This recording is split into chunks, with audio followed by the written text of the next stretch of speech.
Today's podcast is going to be tough, I think, for a lot of people, tough even for me, because it will challenge everything that you think you know.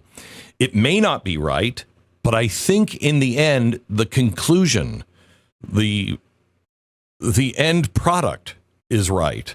But it's going to be tough because you're also going to be hearing phrases and words that you define one way that don't necessarily in this context mean that. And where it ends is transhumanism. No, where it ends is selling your birthright, which is salvation. Is there and has there been an alien race hiding in plain sight in the book of Genesis, throughout the Old Testament and in the New Testament? Are we going to see a return of the gods? I think we are. And I understand it in a completely different way. Welcome, explorer, teacher, real-life Indiana Jones, and the author of Birthright, The Coming Post-Human Apocalypse and the Usurpation of Adam's Dominion on Earth. Welcome to the podcast, Timothy Alberino.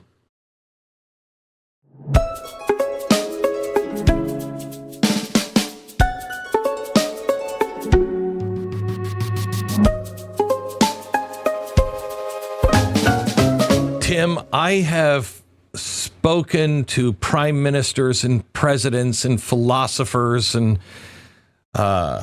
religious leaders of all kind. I think I am more intrigued by this next hour than anybody I have ever spoken to. You have led a fascinating life, and I don't know exactly what to think of your theories yet, but they are so worth thinking about. So welcome. Glad you're here. Thank you for having me, Glenn. I'm delighted to be with you. Yeah. Can we start with you growing up living with monkeys in the jungle?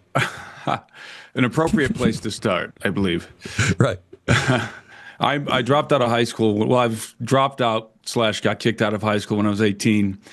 And by a very circuitous route, I ended up in Peru.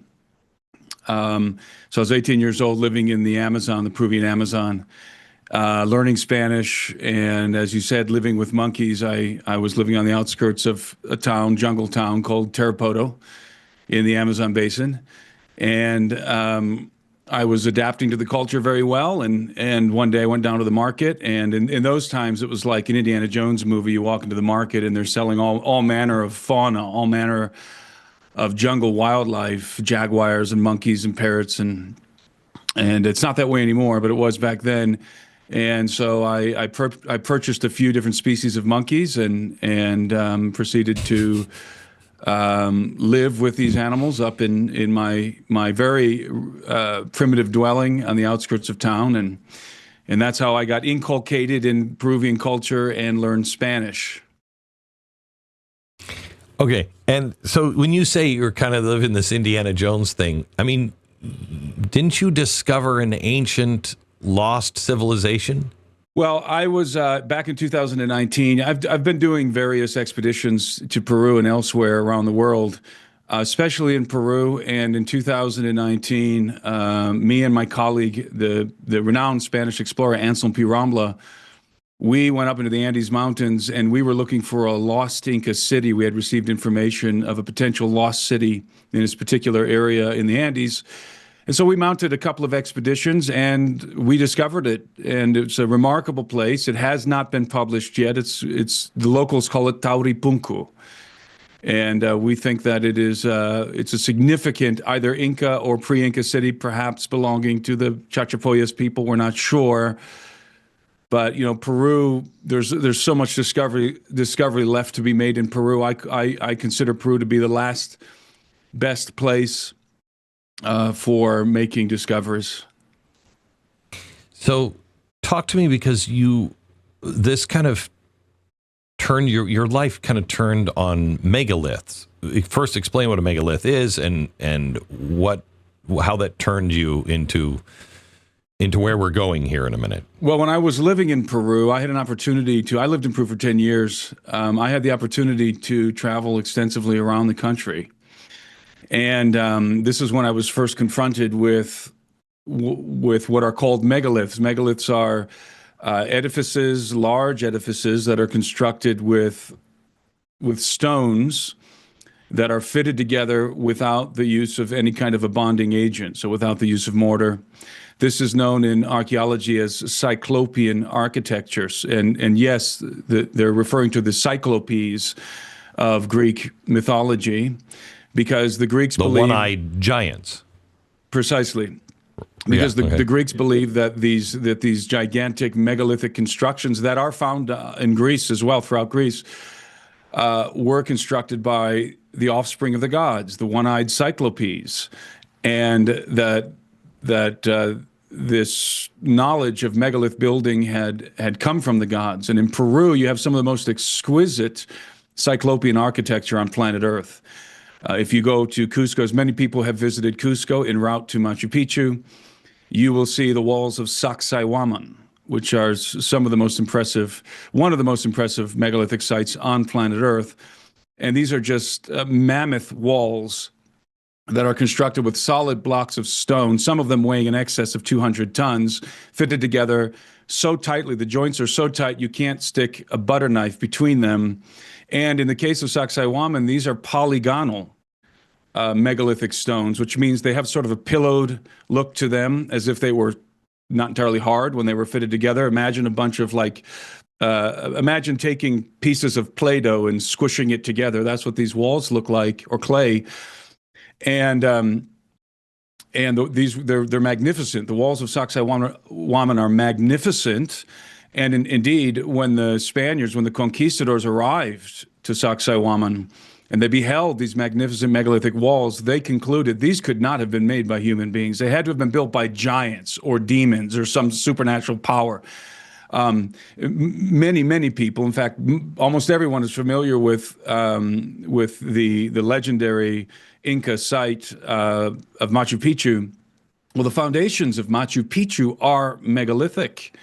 And in the Quechua word for Machu Picchu is Ijampu. And Ijampu means, in Quechua, the abode of the gods. So the Inca themselves believed, and I think this is apparent, the Inca themselves believed that the megaliths were built by the gods, and that they, being the offspring of the gods, were the natural inheritors of the works of the gods. And so they re-inhabited and they rebuilt what they believed was the habitation of the gods. And you can find this, again, the megalithic constructions all over the earth, especially in Peru. Right.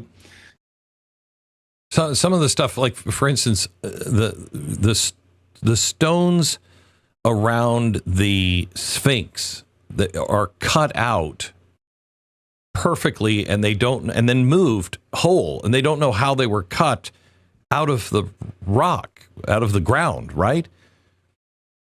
What's interesting is if you look at the temples around the Sphinx, yes, there are megalithic constructions in Egypt, and you see the very same Cyclopean technique, as you see all over the earth.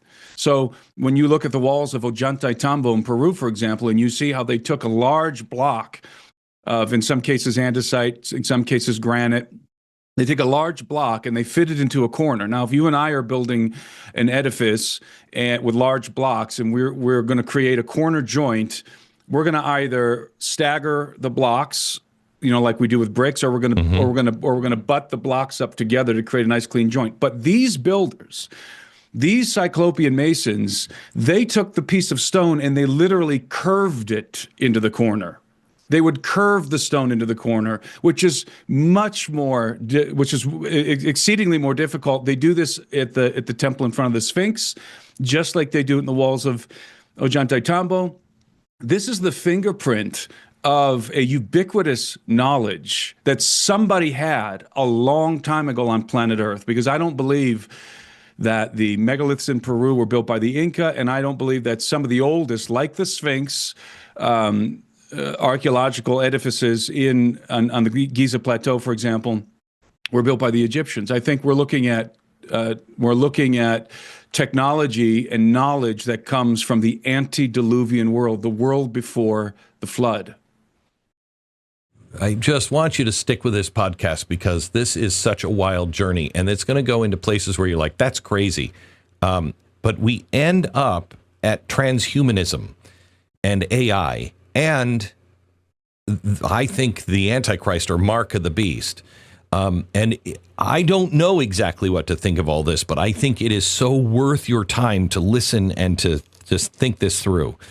Okay, let's start now with, and all we're doing is building a foundation. And when you see when you see what he's built, and then we start really talking about what's happening today, it's going to come together, and you're going to be amazed.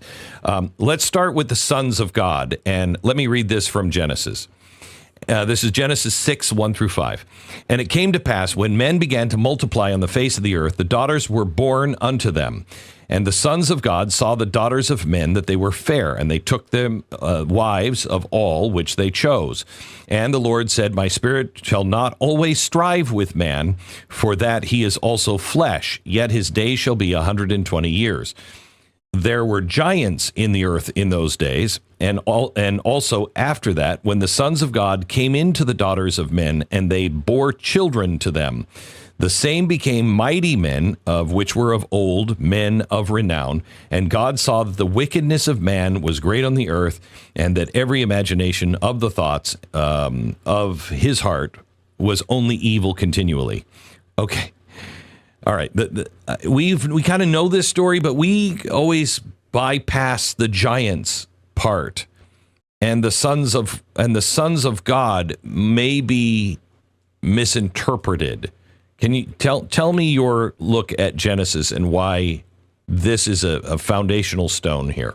Well, the first thing I would note is that you'll notice that no effort is made by the author of Genesis to elucidate the details of this peculiar digression in the Genesis narrative. It's just there. There's no explanation for it.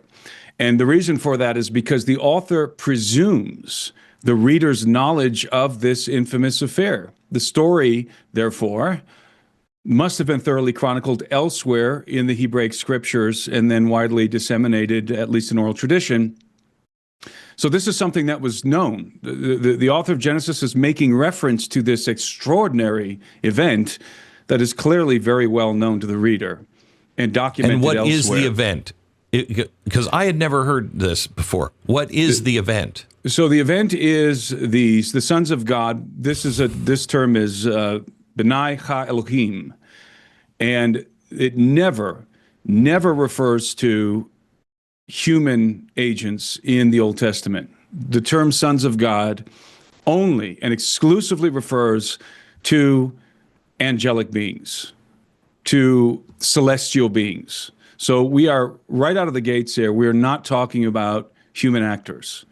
And there's a theory called the Sons of Seth theory, which posits that the sons of God were just the noble offspring of Adam.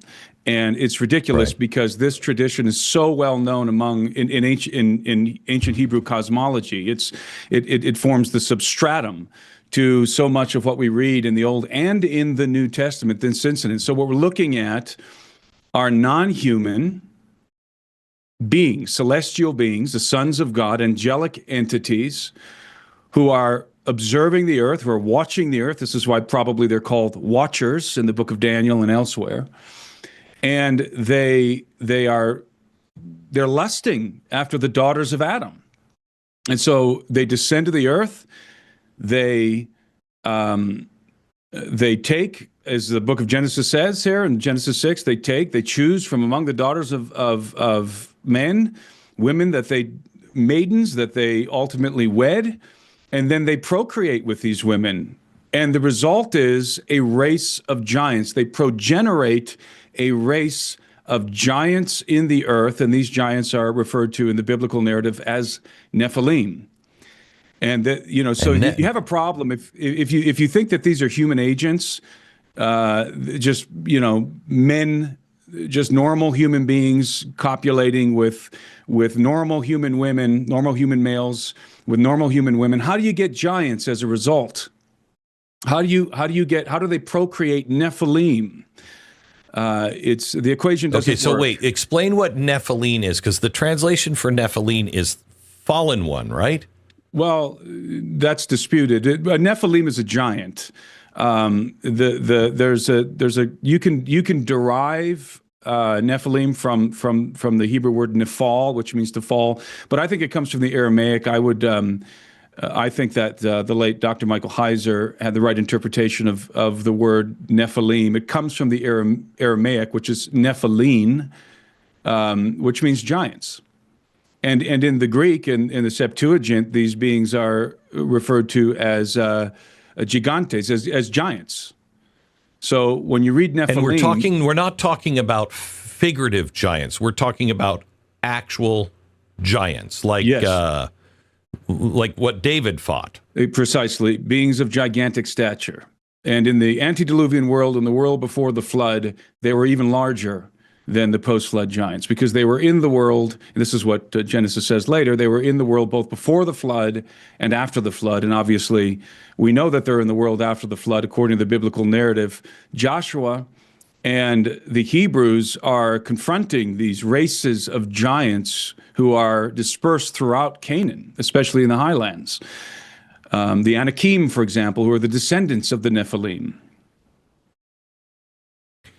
And there are, I mean, if I'm not mistaken, there were giants that were found here in America. Yes. Right? Oh, yes.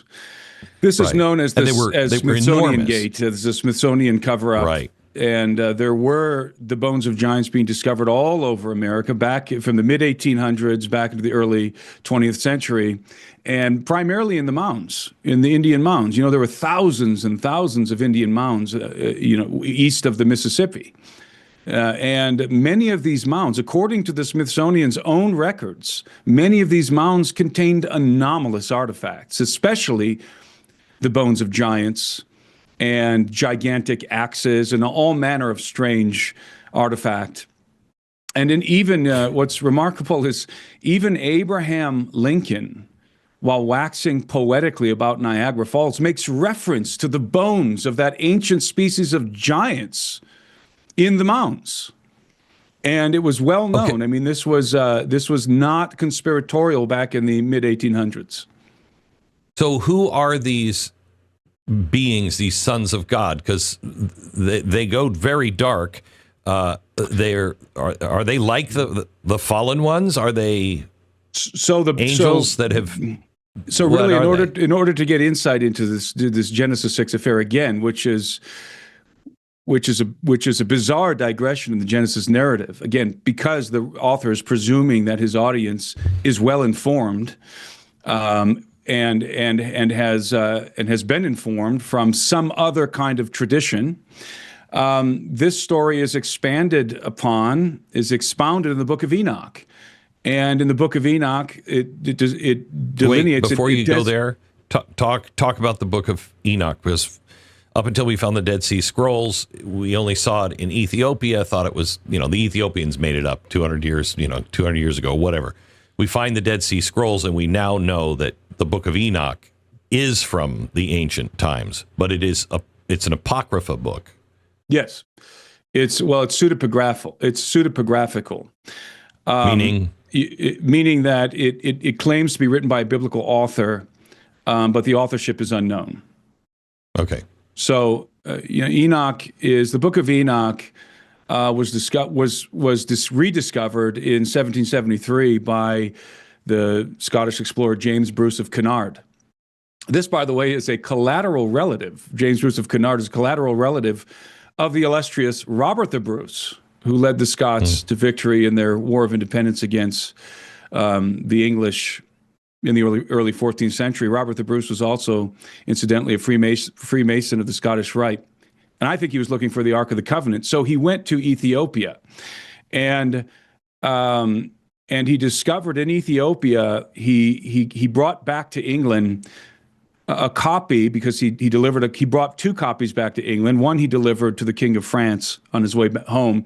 Two copies of the Book of Enoch, the Ethiopic Book of Enoch, which is called First Enoch, and it's written in Ge'ez, which is the liturgical language of Ethiopians. And it turns out that although the Book of Enoch had not been accepted into the canons of the canons of the Jews, the canon of the Jews rather, and the canon of the Christians, it had been inducted into the canons of the Beta Israel Jews and the Orthodox Tawahedo Christians in Ethiopia. So the Book of Enoch disappeared. It all but disappeared from the world in around 500 AD, by about 500 AD. However, it was preserved in Ethiopia by both the Jews and the Christians who, as I said, had inducted it into their canons. So if you were a Christian growing up in Ethiopia, or a Jew, or an Orthodox Jew, Orthodox Christian, or Orthodox Jew, growing up in Ethiopia, you would have had the Book of Enoch, First Enoch, as part of your scriptures. It would have been considered holy writ. And so it was in 1773 that the Book of Enoch became reintroduced into the corpus of extra-biblical texts. And then we had, of course, R.H. Charles, who made a definitive English version back in 1912. And so the Book of Enoch is referenced actually by many of the early church fathers, including Clement and Barnabas, the friends of Paul, Irenaeus, Origen, Tertullian, Athenagoras of Athens, and Justin Martyr. And many of the church fathers held a favorable view of the Book of Enoch, and some even referenced it as Holy Scripture. Now, I'm not here to argue that the Book of Enoch should be in the canon. That question is actually quite irrelevant to me. But it's very, very fascinating because, as I said earlier, you cannot separate, you cannot extract the Enochian tale from the biblical narrative. It is foundational. And it's not just foundational in the Old Testament. Okay, so before we get to where you can spot it in the New Testament and Old Testament, tell me the story of Enoch. What's the salient point here? Okay. So Enoch begins just like in the book of Genesis. In fact, in the book of Enoch, you have ironically, in Enoch chapter 6, the first few verses, just like in Genesis, you have the passage from which the passage in Genesis is derived. It reads, "And it came to pass when the children of men had multiplied, that in those days were born unto them beautiful and comely daughters. And the angels, the children of heaven, saw and lusted after them, and said to one another, Come, let us choose wives from among the children of men, and beget us children." That's where the story begins. So you have the angels of heaven looking down, lusting after the daughters of men. By the way, the designation angel, the angels of heaven, that's not just found in the book of Enoch. That's also found in the Septuagint, the Greek translation of the Old Testament, that the disciples of Christ were using, that the apostles were using. In Genesis 6, it reads, the angels of heaven. And this is, of course, what... And they don't mean it like we would mean angels, right? Because we think of angels as this, God-worshiping being. Angels don't fall. I mean, there were, a third of the angels fell, but we're not talking about the good angels? Okay, so we're talking about, in Enoch designates these angels as watchers. And the watcher designation is not exclusive to extra-biblical material. It's found in the book of Daniel. You'll recall that in the book of Daniel, there's this incredible scene in which Nebuchadnezzar is being judged by the holy watchers, by a council of holy watchers.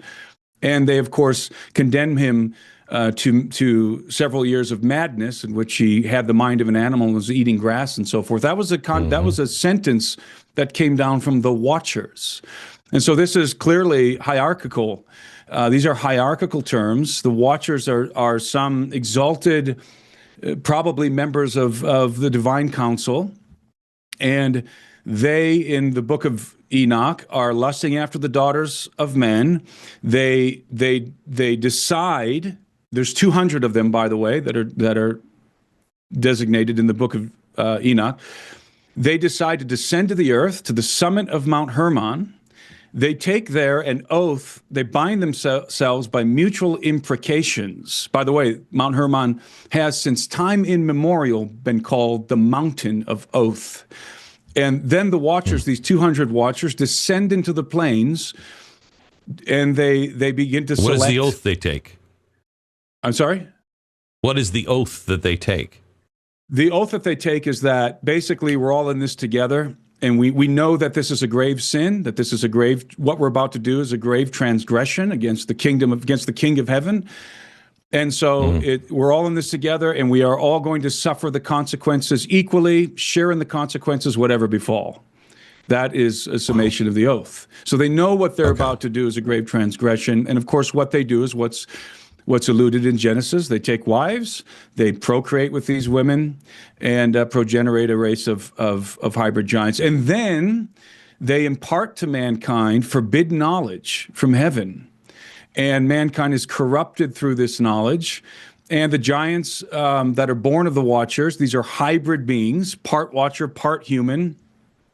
They begin to devour men. They begin to devour mankind. In fact, the Book of Watchers says that men were forced to feed the giants, but the giants were devouring all of the acquisitions of the land. Their appetites were so enormous that men couldn't keep them satiated. And so the giants began to devour men, and then men began to cry out to petition heaven, and then God resolves to intervene, and through a series of judgments, He judges the Watchers and their hybrid offspring, and then the flood ensues. That's an encapsulation of the story that's presented in First Enoch, in the earliest portion of First Enoch, the Book of the Watchers. Okay, so let's go to where we see this. I mean, Peter talks about how the angels sinned. Right. Okay, tell me that. Yeah, so as I said, this story, the Enochian tale, forms the substratum of so much of what we read in both the Old and New Testaments of the Bible. It's referenced multiple times in the Old Testament. And then we find it in the New. As you said, in 2 Peter, Peter writes that God did not spare the angels who sinned, but cast them down to Tartarus and delivered them into chains of darkness to be reserved for judgment. And by the way, I forgot to mention that in the book of Enoch, part of the judgment was that the Watchers first would behold the destruction of their beloved sons, who would be incited to war with one another, and then the flood would ensue, and the Watchers were bound and cast into Tartarus in the book of Enoch. And so Peter's referencing that.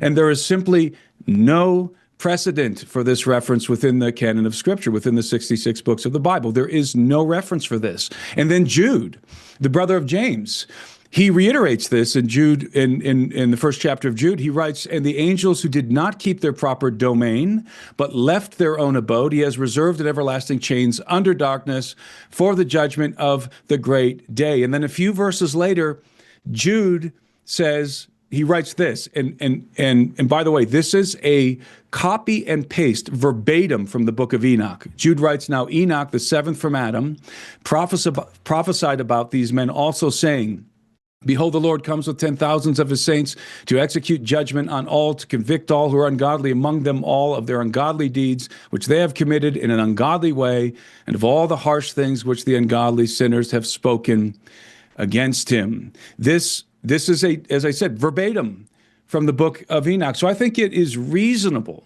to conclude, based on, and there are many, many more references, by the way, to the book of Enoch, indirect references that even Christ makes.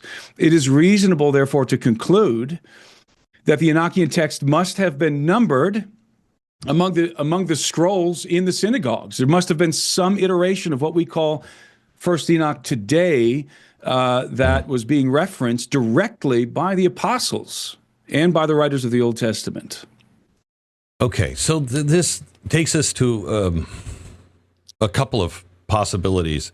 One, you have the demigods, from Athens and all of that, gods coming down and mating, and that's where I think it could throw people who are like, no, wait, but that's a different religion. Has nothing to do with us.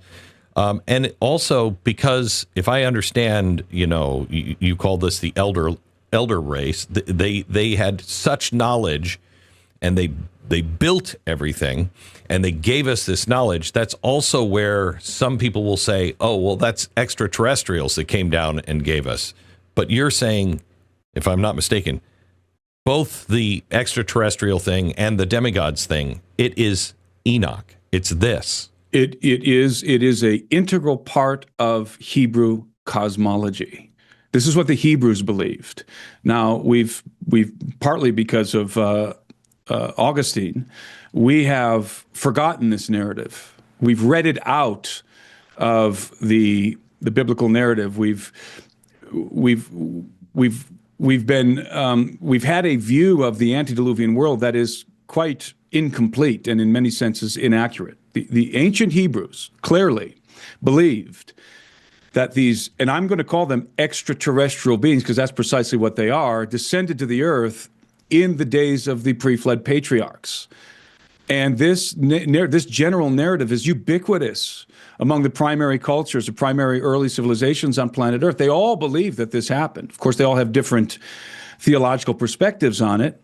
I mean, the ancient Egyptians referred to this as Zep-Tepi, the first time when the gods descended to the earth and cohabitated and commingled themselves with the daughters of men, and that these were the civilizing gods of the Mesopotamians. These were the sages, the Apkallu sages in the Mesopotamian mythologies. You find this all over the world. As I said, in every primary culture, you have this story. And the biblical narrative is no exception. And so, we read, for example, in the book of Job, that in reference to these being extraterrestrial beings, we read in the book of Job that the sons of God shouted for joy and the morning stars sang together when God was laying the foundations of planet Earth. So what we have here is a pre-existent race of exalted beings who are not human, who are in the picture, who are in the story before the foundations of the earth are laid, and certainly before the creation of Adam. And these beings, their provenance is not planet Earth, very clearly. They come from elsewhere in the cosmos. So the term extraterrestrial simply defines a being whose provenance, whose origin is not planet Earth. That's all it means.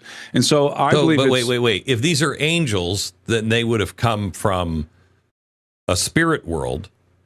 You're saying that they're not that? They're actual, they came from another planet? I'm saying that it doesn't really matter where they come from. If their provenance is not planet Earth, they are by definition extraterrestrial.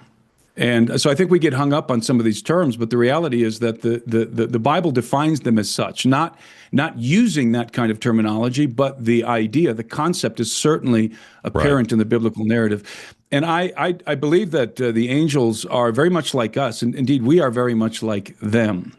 In fact, I believe that the human species, that mankind was created to be the younger sibling in the family of God, and that we have elder siblings, and that's why they're referred to as the sons of God. Indeed, if you look at the genealogy of Jesus of Nazareth, it goes all the way, through David, through Abraham, all the way back into the pre-flood world, through Noah, all the way back to Adam, who is designated as the son of God. These are familial terms, and these familial terms are not incidental. They're consequential. And the idea here is that there's a family, and that's part of what the gospel of Christ is. It's the restoration of the family of God. Jesus brings us back into the Father's house, and we become the sons of God again, in the words of Christ, being sons of the resurrection. So the idea here is that there is a family, God has a family, and that there's elder siblings in this family, the sons of God who pre-exist mankind, and then Adam and his offspring were created to be the younger siblings in this family. But of course, we know the story. The tragedy is that we were divorced, sundered from that family because of sin, and now are in a state, the human condition, which is sin and death.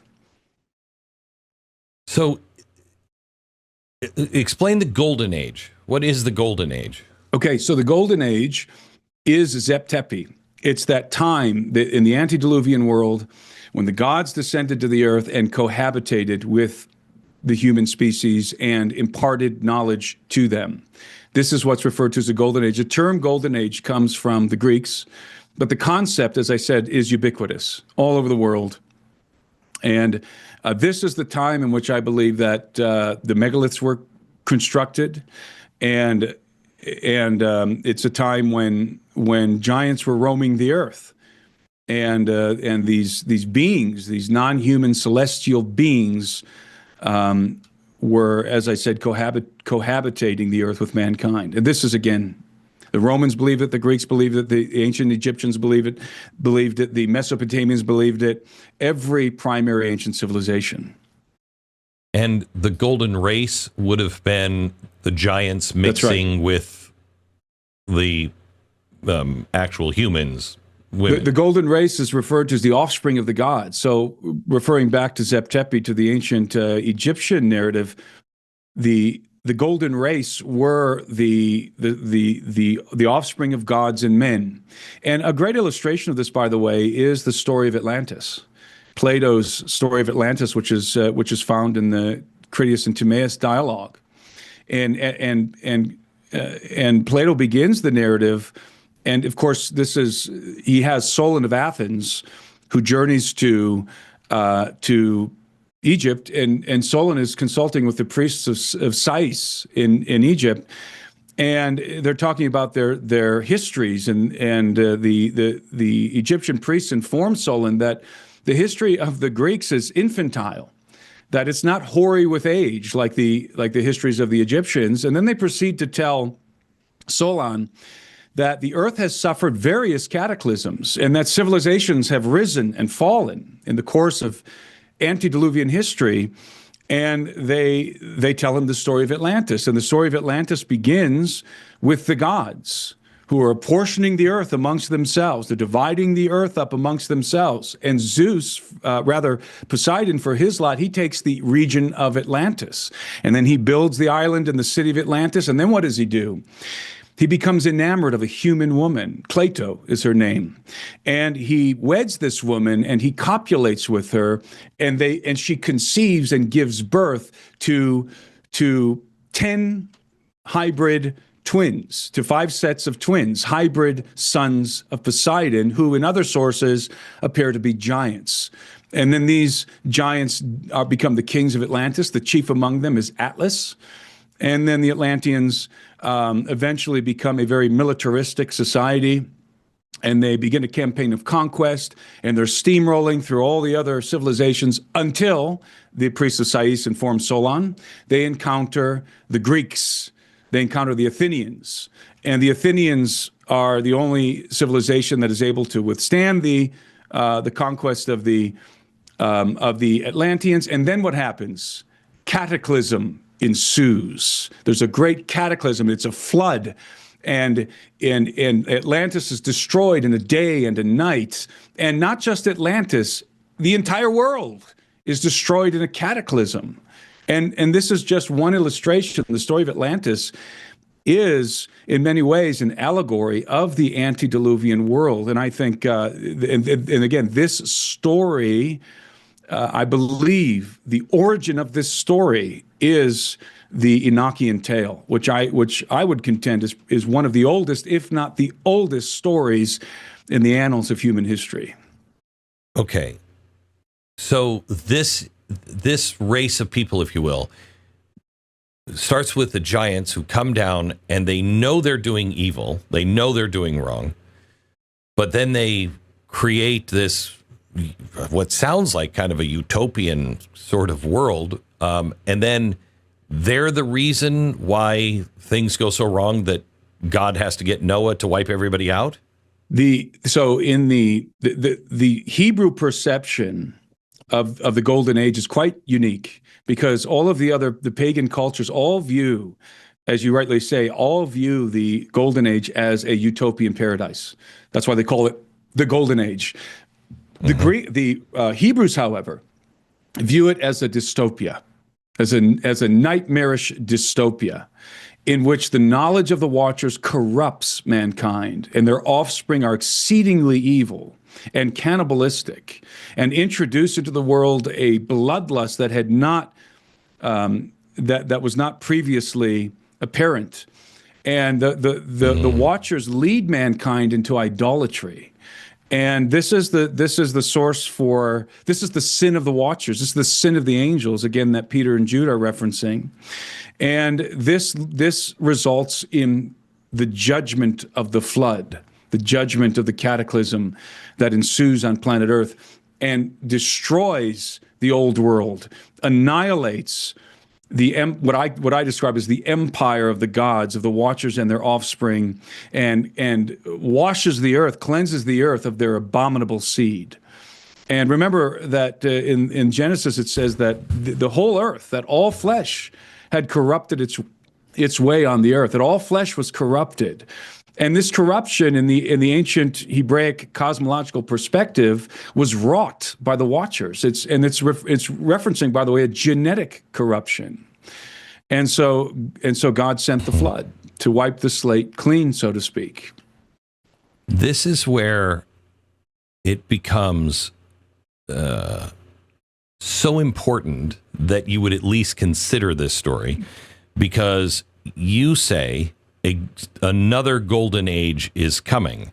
And I have been watching this coming golden age for a long time, and I've had conversations with the people who are bringing this golden age, and it is absolutely terrifying. And I have thought, that sounds like the mark of the beast. That sounds like this you're going to lose yourself. It's evil.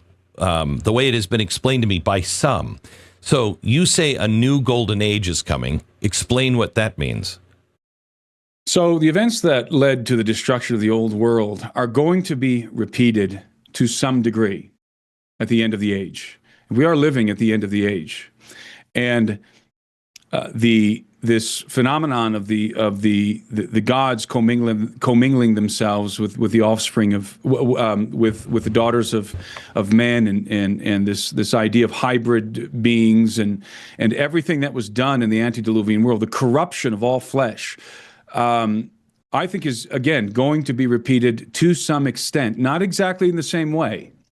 Mm-hmm. So when I set out to write my book Birthright, it was prompted by a question that I had been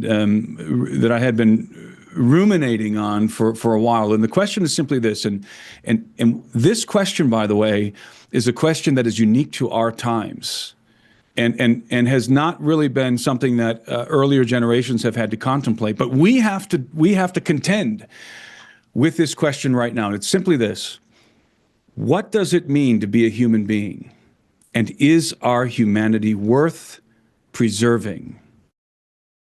That is the most imperative question that we can ask. Those are the most imperative questions that we can ask today. And because we are on the brink of what I describe as a post-human apocalypse. And we are advancing at an alarming pace toward the end of humanity as we know it. And this is not alarmism. This is not hyperbole. This is exactly what the futurists and the technologists are saying. You have, of course, you have Ray Kurzweil. Ray Kurzweil. He's worse. That's right. Harari. You have these different futurists out there who are predicting the end of humanity in the next 100 years. There will be in the next 100 to 130 years, there will be no more human beings left on planet Earth. Well, what do they mean? It's because we are, in some sense, building the mechanism of our own destruction right now. We are creating the tools that are going to enable us to redefine human biology, to remake Adam. And really what it amounts to is to become something other than Adam. This is called post-human. And where we are right now. And you're talking specifically about transhumanism. That's precisely what I was about to say. The merging of man and machine. That's exactly right. We're over here. We're still human. We're going to a post-human condition. Again, what I refer to as a post-human apocalypse. And the transitional period between this is called transhuman. And that's precisely why it's called transhumanism, because it's a transition. The term it indicates a transition. It's transitory from human to post-human. So we're human right now, but in the future, we are going to become something other than human. And from the secular, atheistic, Darwinian perspective, who cares, right? Who cares? Because there's nothing sacred about being human. I mean, there's nothing in their worldview that makes the human being anything other than an animal with a bigger brain, right?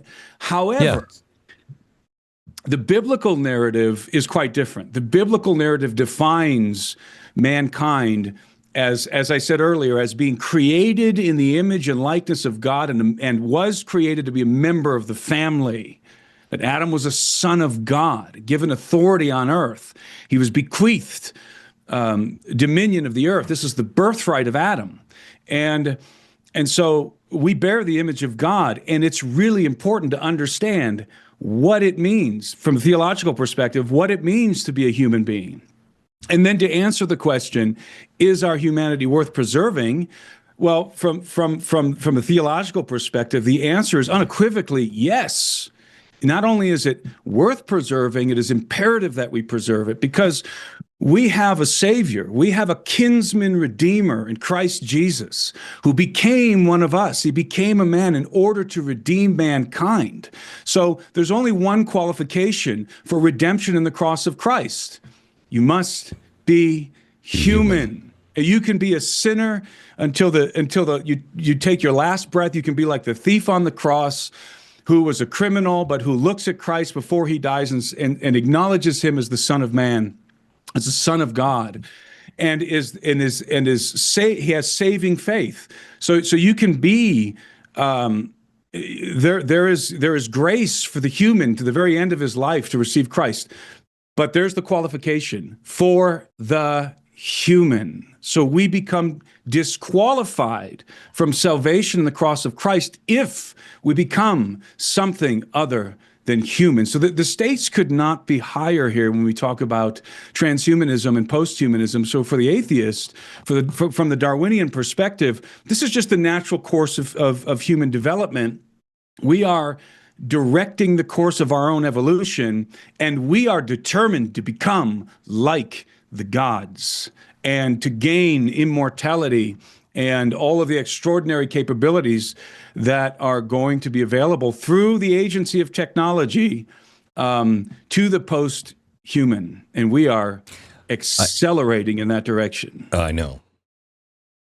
Back with the final chapter with Tim in just a second. Let me tell you about Chirp. Back and neck pain have a way of creeping into everything. And if you've tried stretches and massages and endless appointments that never seem to last, Chirp is about to make that change. Chirp delivers real relief at home. Now, the flagship is the Chirp Contour. It's a powerful 3-in-1 system combining spinal decompression, massage, and heat therapy in one compact unit. I use this several days a week. It automatically adjusts to your back. It lets you customize the pressure, soft, deep tissue, or contoured, and even saves your favorites for the next time. Faster relief, lower cost, and you never have to leave the house. For targeted relief, the Chirp Halo also is a wearable wireless TENS EMS technology, has magnetic attachments, so it locks right into that spot that hurts the most, all controlled by the Chirp app. And for daily stretching and mobility, Chirp wheels are a game changer. Right now, you get early access to their Black Friday savings, $100 off the Chirp Contour, $40 off the Chirp Halo, plus discounts on the Halo pads, RPM, blah, blah, blah, blah, blah, and also discounts on the relief wheels. So go to chirp.com, sign up now for early access. It's chirp.com. Sign up, get in, grab the savings while they last until Black Friday. Go chirp.com. I urge you to read something like Ray Kurzweil's Age of Spiritual Machines. You will understand that these people who do not believe in the soul or God or anything else have created something. And as Kurzweil has told me himself, you'll be able to soon merge with the machine. This was him 2010 maybe telling me this. You're going to be able to merge with the machine. And he said because it will be moving too fast. You will have infinite knowledge, all of this stuff, that if you don't understand the sacredness of the soul, it sounds like a golden age. you will be able to access everything.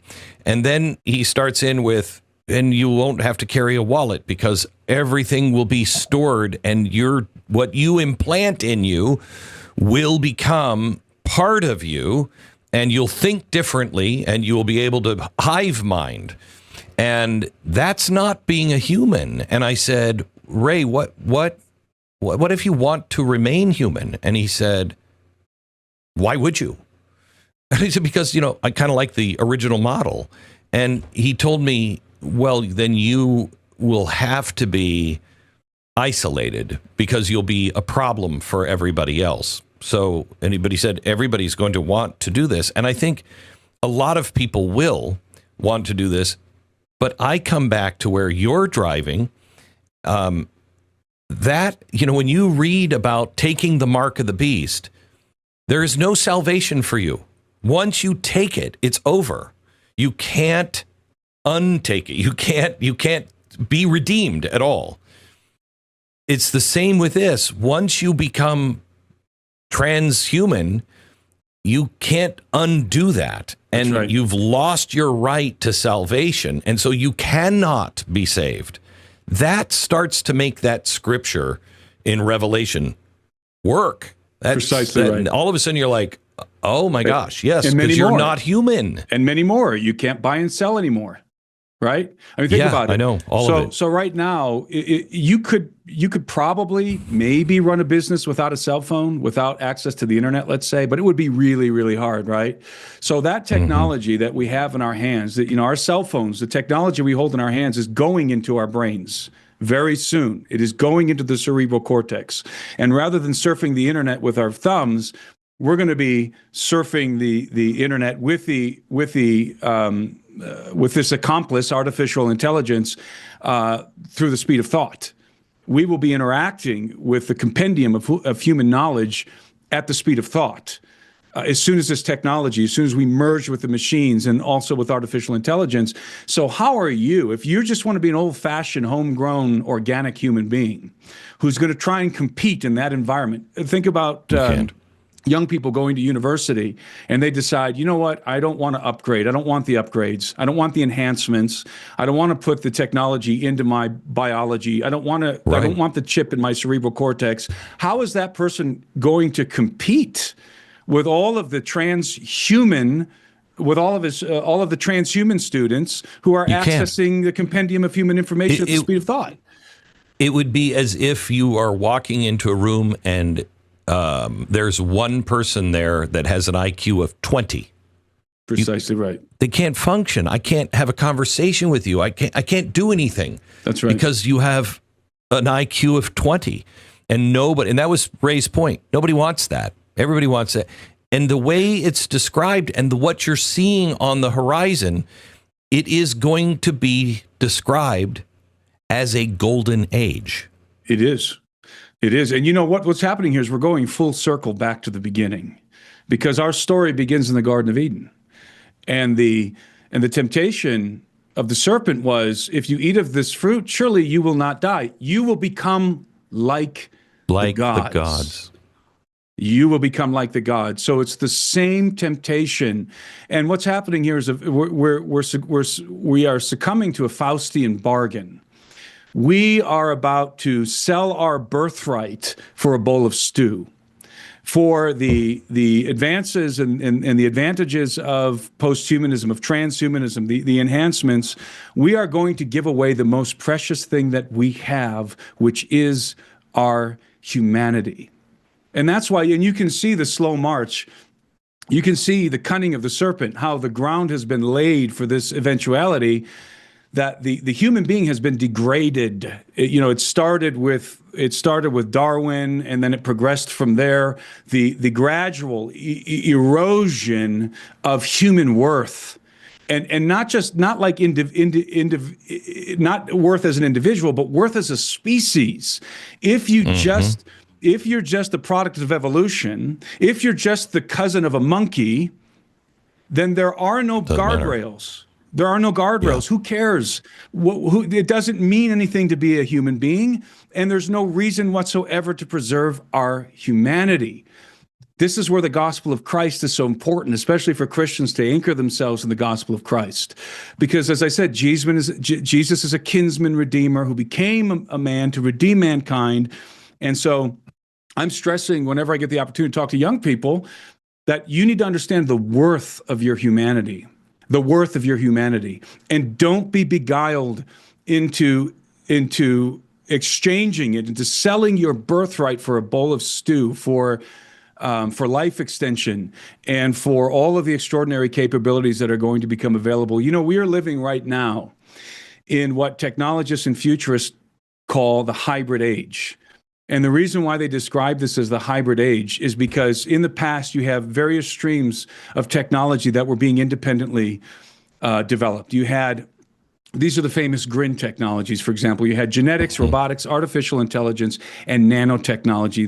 Those are the four big ones.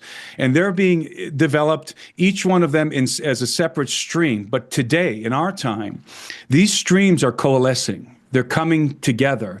And so you now have, for example, you can take artificial intelligence, you could take artificial intelligence and insert it into a Tesla robot.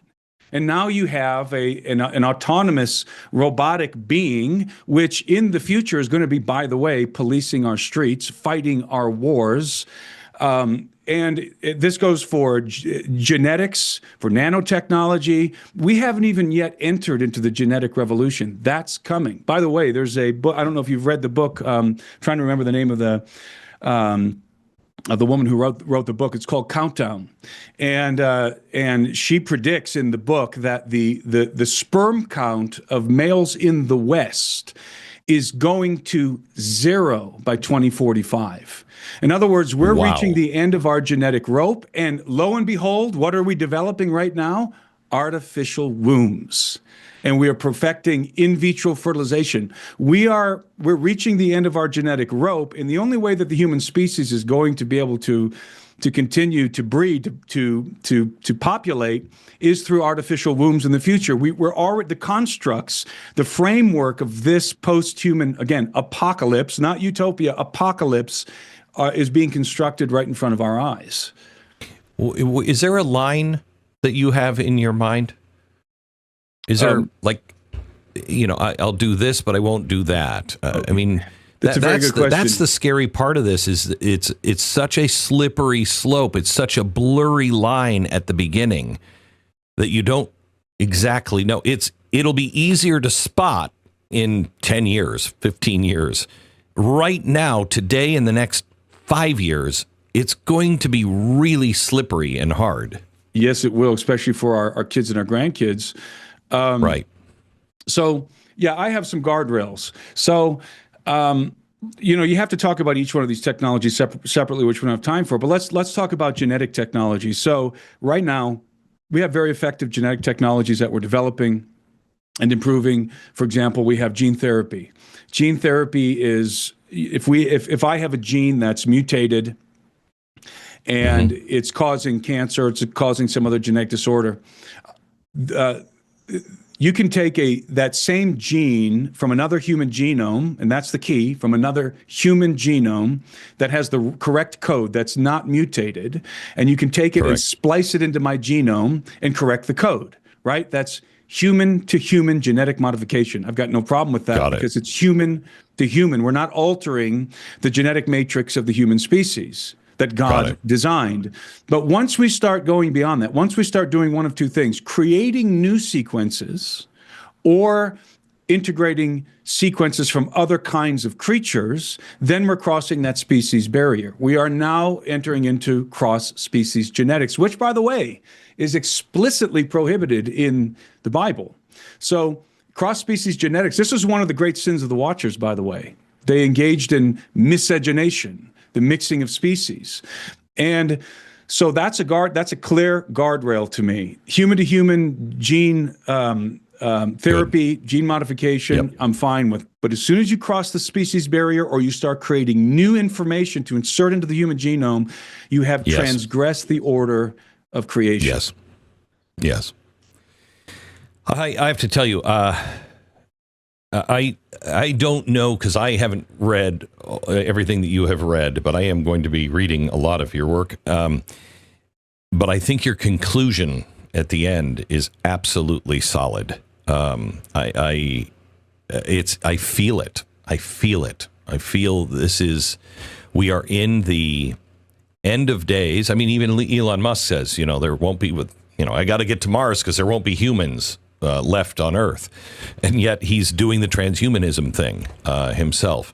But the signs are all here. We just have to be awake enough. And I think the story that you have just told, which I have a lot of homework to do on, but the story you've just told gives us the pattern of what to look for and the pattern that is coming. And I think you're right. Thank you for all of the hard work. You know what? I don't think if you would have stayed in school and gone to university, I don't think you would have had this. You wouldn't have gotten here because you would have been thinking in the box. I think that's right. Yeah. Thank you so much. God bless. Well, thank you. I hope we can talk again. It was my pleasure, of course.